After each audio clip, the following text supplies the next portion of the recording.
सबसे पहले बात, आज देश का आम बजट पेश होना है जिस पर देश की निगाहें टिकी हुई हैं। आज वित्त मंत्री निर्मला सीतारमण सुबह 11 बजे संसद में आम बजट पेश करेंगी। इसमें कुछ खास ऐलान संभव है। आम लोगों से लेकर कॉर्पोरेट जगत को बजट का बेसब्री से इंतजार है। इस बजट में सरकार महंगाई और टैक्स के मोर्चे पर लोगों को कई बड़ी राहतें देने का ऐलान कर सकती है।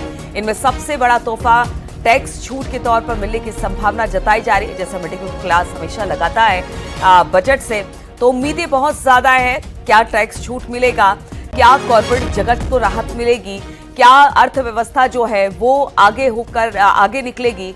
आज पेश होगा देश का आम बजट और सभी की निगाहें अब इस आम बजट पर है। वित्त मंत्री पेश करेंगे आम बजट, सुबह 11 बजे संसद में पेश करेंगी बजट।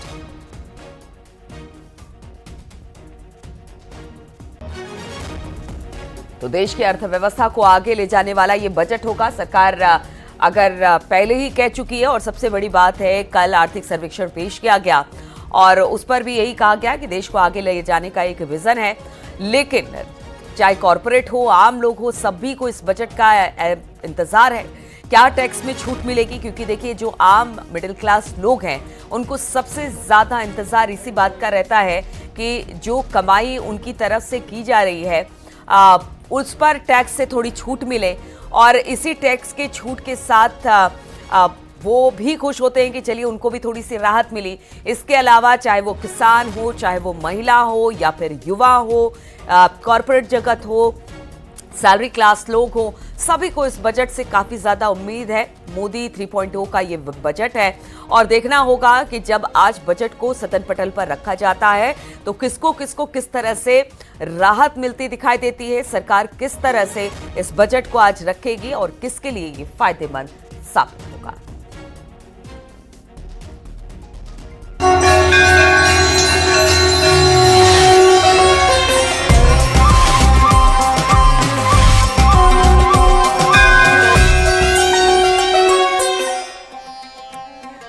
और अब बात कर लेते हैं महाकुंभ की। तो उपराष्ट्रपति जगदीप धनखड़ आज प्रयागराज दौरे पर रहेंगे, जहां पर उपराष्ट्रपति संगम में डुबकी लगाएंगे और फिर त्रिवेणी घाट पर पूजन करेंगे। इसके बाद अक्षयवट और बड़े हनुमान मंदिर कॉरिडोर भी जाएंगे। इसके साथ ही 73 देशों के डेलीगेट्स भी उनके साथ मौजूद होंगे। उपराष्ट्रपति के प्रयागराज पहुंचने पर सीएम योगी आदित्यनाथ उनका स्वागत करने वाले हैं। तो आज उपराष्ट्रपति का संगम में स्नान होने वाला है और उनके साथ साथ करीब 73 देशों के डेलीगेट्स भी पहुंचेंगे। उपराष्ट्रपति के प्रयागराज पहुंचने पर सीएम योगी उनके स्वागत के लिए खुद वहां पर मौजूद होंगे।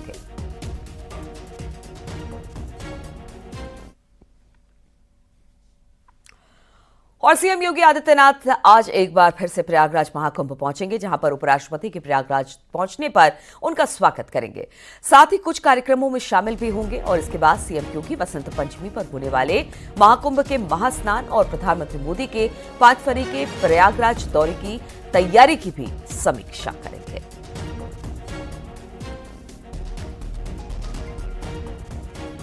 तो मुख्यमंत्री आज एक बार फिर से रहने वाले उपराष्ट्रपति की आगवानी के लिए खुद मौजूद रहेंगे मुख्यमंत्री।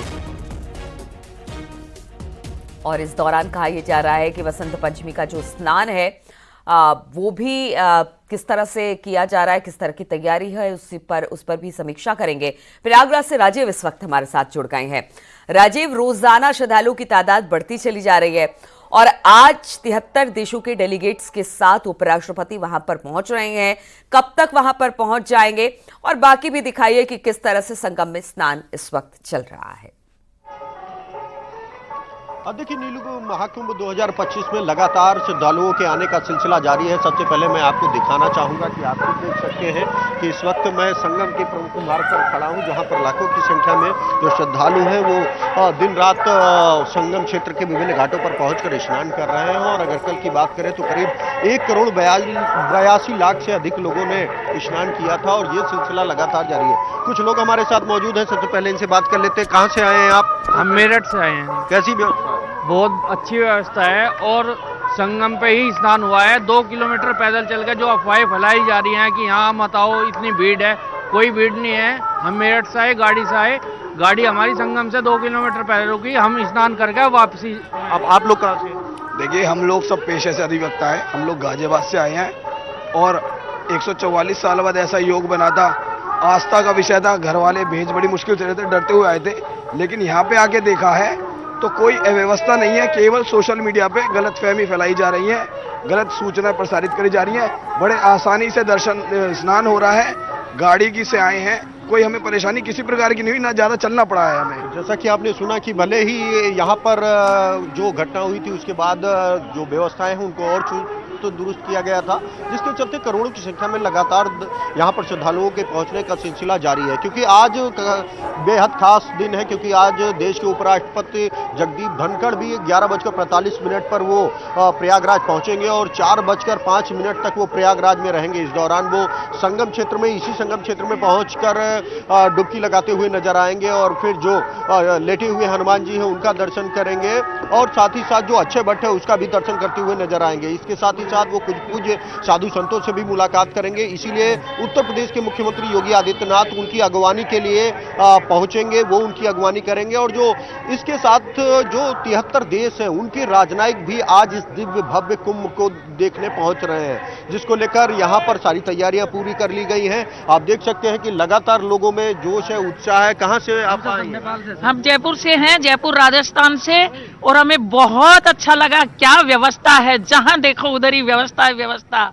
और मोदी जी और योगी जी भगवान हैं हमारे, और सनातन के रक्षक हैं वो, और हमारे हिंदुत्व के रक्षक हैं। और मैं मोदी और योगी जी को, मैं तो कहती हूँ हिंदुओं को, जब तक मोदी जी और योगी जी हैं उनको वोट देते रहो। हमारा सनातन सुरक्षित है, हमारे बच्चों की भविष्य सुरक्षित है। आप कहाँ से आए? आप कहाँ से? जय जगन्नाथ। मैं उड़ीसा से आया हूँ, उड़ीसा बरहमपुर से आया हूँ। यहाँ आके बहुत सही है। इतना जो अफवाह आ रहा था कि इतना भीड़ है, ये है, नहाना नहीं मिलता है, अभी सही है, बहुत व्यवस्था सही। आप कहाँ से आएंगे? हम जयपुर से आए हैं। बहुत अच्छा है, योगी जी मोदी जी का बहुत बहुत धन्यवाद। इतनी अच्छी व्यवस्था की है, हमको इतना अच्छा लगा यहाँ पे आके।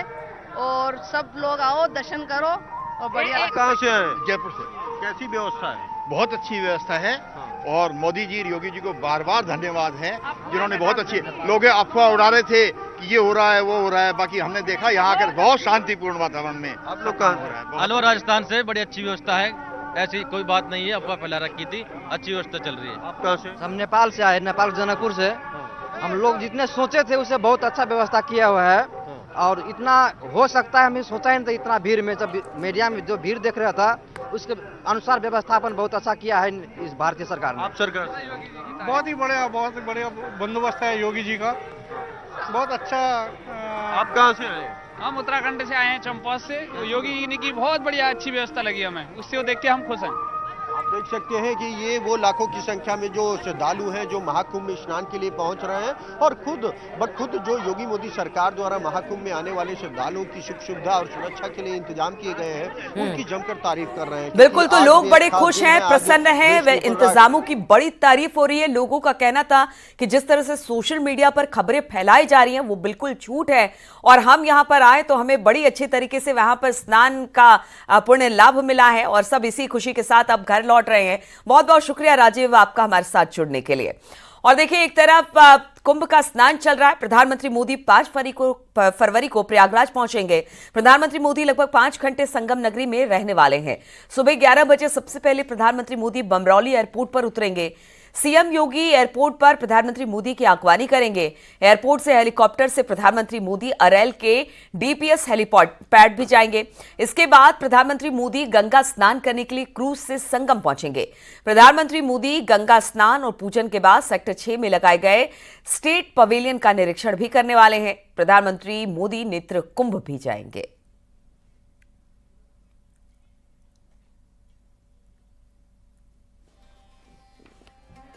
तो प्रधानमंत्री नरेंद्र मोदी 5 तारीख को आने वाले हैं। पूरा शेड्यूल कितने देर का रहने वाला है वो हमने आपको बताया। 5 घंटे तक प्रधानमंत्री रहने वाले हैं, यहाँ पर स्नान ध्यान करेंगे, और उसके बाद कहा जा रहा है जो पवेलियन वहाँ पर लगाया गया है उसमें भी जाएंगे, उसका भी निरीक्षण करेंगे, और साथ ही साथ नेत्र कुंभ भी जाएंगे। इस तरह की भी खबर है।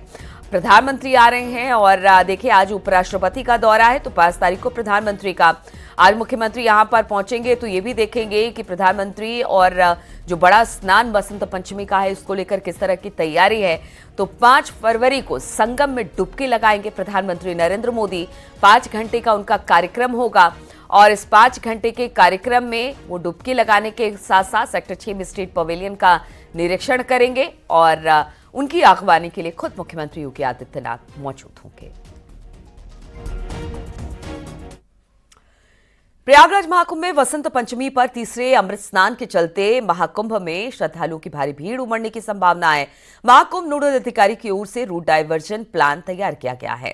5 फरवरी की सुबह 8 बजे तक रूट डायवर्जन प्लान लागू रहेगा। प्रयागराज की सीमा से सटे जिलों के लिए यह आदेश जारी किया गया है। कौशांबी पुलिस श्रद्धालुओं को कोखराज बाईपास से सीधे फाफामऊ बेला कछार की ओर डायवर्ट कर रही है। डाइवर्जन रूट प्लान आया है, इस आदेश के क्रम में क्या कुछ कार्रवाई की जा रही है? देखिए, बसंत पंचमी अमृत स्नान के दृष्टिगत भारी भीड़ आने की संभावना है। उसी के दृष्टिगत ये कोखराज के बाईपास पे डाइवर्जन पॉइंट बनाया गया है। अभी जो आदेश आया है, इससे संबंधित कई आदेश आए हैं। अभी जो आदेश आया है उसके अनुपालन के क्रम में आज रात्रि 12 बजे से ये डाइवर्जन प्लान लागू हो जाएगा। इसका मुख्य उद्देश्य यही है कि जो भी श्रद्धालु फतेहपुर होते हुए कौशांबी में प्रवेश करते हैं और उनको स्नान करने के लिए जाना है, उनको यहाँ से फाफामऊ के माध्यम से हम लोग डाइवर्ट करेंगे और बेला कछार में पार्किंग के लिए बताया जा रहा है। इसका मुख्य उद्देश्य यही है कि श्रद्धालु अच्छे से कम समय में और बिना परेशानी के संगम तट पे पहुँच जाएँ और जिस उद्देश्य से वो आए हुए हैं स्नान करने के लिए, उनकी मनोकामना पूर्ण हो जाए। प्रयागराज महाकुंभ में देश विदेश से पहुंचे श्रद्धालु शासन प्रशासन की ओर से किए गए इंतजामों से संतुष्ट दिखे। श्रद्धालुओं ने अच्छी व्यवस्थाओं का जिक्र करते हुए योगी सरकार का धन्यवाद भी किया। पैदल चलना पड़ा लेकिन फिर भी अच्छा एक्सपीरियंस था और पुलिस वालों ने, यहाँ का जो सरकार है, यहाँ का जितना भी गवर्नमेंट ऑफिशियल है, जितने लोगों से भी कुछ भी पूछताछ किया, बहुत लोगों ने सही तरीके से हम लोगों को अच्छा से हम लोगों को रास्ता दिखाया या उन लोगों ने हेल्प किया हम लोगों को हर तरीके से। यहाँ के जो लोग हैं वो भी हम लोगों को बहुत हेल्प किया है और इसके लिए मैं बहुत बहुत थैंक यू सरकार को भी। और बहुत अच्छे इंतजाम किया हर तरीका से। यहाँ पे रास्ता बोलो, यहाँ पे बाथरूम बोलो, कोई दिक्कत नहीं हुआ। पानी का भी सुविधा अवेलेबल था। हमको जैसे सोचा था वैसे नहीं लगा था यहाँ पे इतना अच्छा होगा, लेकिन उससे अच्छा था। इसलिए अभी जाना तो पड़ेगा लेकिन जाने का मन नहीं है। Hi, this is Ryan. I'm from Canada and I'm so lucky to be here at the Mahakumbh 2025. It's the largest human gathering on earth by population. It's an amazing event and you have to be here in person to be able to actually experience it. I am Christian from France and it's my second time in Kumbh Mela. I was there in 2019 and of course for this Mahakumbh Mela I see how much it's different, how much it's bigger, and I appreciate how it's better organized. Well, hello, my name is Brady Michael Smith and I am from America. I've come to the Mahakumbh Mela.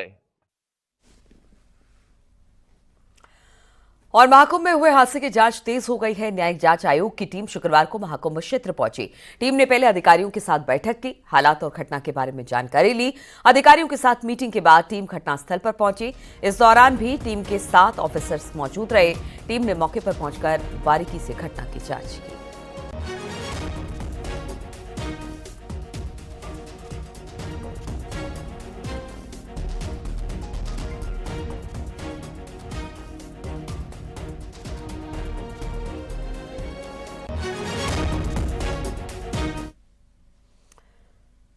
अब गाजियाबाद की बात कर लेते हैं। गाजियाबाद के लोनी इलाके में gas cylinder भरे ट्रक में आग लग गई। भोपुरा इलाके में यह हादसा हुआ है। घटना की जानकारी मिलने पर दमकल की गाड़ियां मौके पर पहुंची और दमकल की गाड़ियों ने कड़ी मशक्कत के बाद आग पर काबू पाया।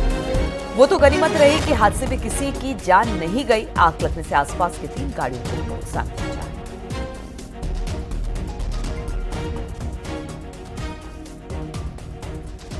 दमकल की गाड़ियों ने आग पर काबू पा लिया है। ये पूरा मामला गाजियाबाद का है, जहां पर ट्रक में आग लग गई और इस ट्रक में गैस सिलेंडर लदा हुआ था।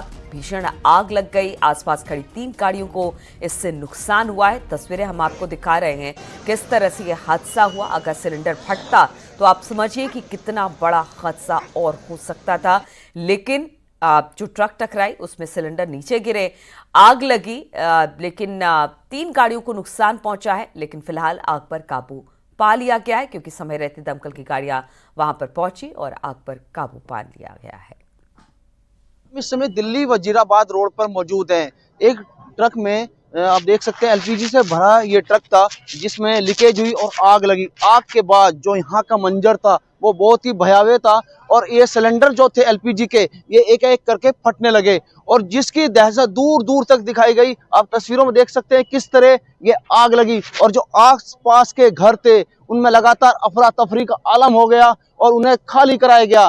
तस्वीरों में आप देख सकते हैं आपके सामने दिल्ली वजीराबाद रोड है, और लोगों में ये दहशत हो गई। सुबह तकरीबन 3:30 और 4 बजे की ये घटना है, और तस्वीरों में देखिए आज फिर दमकल विभाग की गाड़ियों को सूचना दी गई। उसके बाद इन्होंने आग पर नियंत्रण पाया गया, लेकिन अफरा तफरी का माहौल था, लोगों में दहशत मच गई थी। तस्वीरों में आप देख सकते हैं ये किस तरह एलपीजी जो गैस सिलेंडर था वह फटते चले गए एकाएक, और लगातार जो धुएं का आलम था वह दिखाई दे रहा था। मौके पर मौजूद है चीफ फायर ऑफिसर राहुल पाल, से बात करने की कोशिश करेंगे। सर, किस समय की ये घटना थी और किस तरह का उस समय माहौल था? ये सुबह लगभग 4:35 पे सूचना प्राप्त हुई थी। साहिवाल फायर स्टेशन पे सूचना प्राप्त हुई थी। और एक ट्रक है जिसमें एलपीजी सिलेंडर भरे हुए हैं, उसमें आग लगी हुई है, और वो सिलेंडर जो है ब्लास्ट होकर आसपास के मकान और कार और दुकानों में भी चले गए थे, जिसके कारण चारों ओर आग फैल गई थी। तत्काल लगभग 8 गाड़ियों की सहायता से हम लोगों ने दोनों साइड से होस फैला के आग बुझाना शुरू किया, और 1 से 1.5 घंटे की कड़ी मशक्कत के बाद हमने आग को पूरी तरह से बुझा दिया है। इस समय कूलिंग का कार्य प्रचलित है, और इस समय घटना में कोई भी जनहानि नहीं हुई है, और कूलिंग कार्य चल रहा है। सर, किस तरह बताया जा रहा है, मतलब जब देखा जाए तो जो माहौल था उस समय किस तरह का देखा गया था? अफरा तफरी भी देखी, बताया गया था काफी लोगों को खाली भी करा दिया गया था आसपास के मकानों को। थाना टीला मोड़ सहतार्थ यहाँ मौजूद था। सभी आसपास के जितने मकान थे एहतियातन के तौर पे सभी को खाली कराया और सुरक्षित दूरी पे पहुंचाया गया। साथ ही जो भीड़ थी उसको कॉर्डन ऑफ किया गया और पास घटनास्थल के पास जाने से रोका गया, और आग को हम लोगों ने दोनों साइड से होस फैला के बुझाना चालू किया था। ये हमारे साथ मौजूद थे चीफ फायर ऑफिसर राहुल पाल। आप देख सकते हैं तस्वीरों में अभी भी जो लोग हैं वो मौके पर मौजूद हैं, और कहीं ना कहीं फायर विभाग ने मुस्तैदी के साथ आग पर नियंत्रण पाया गया है, और लगभग जो आग है वह बुझा ली गई है, और किसी भी प्रकार की कोई जनहानि नहीं हुई है।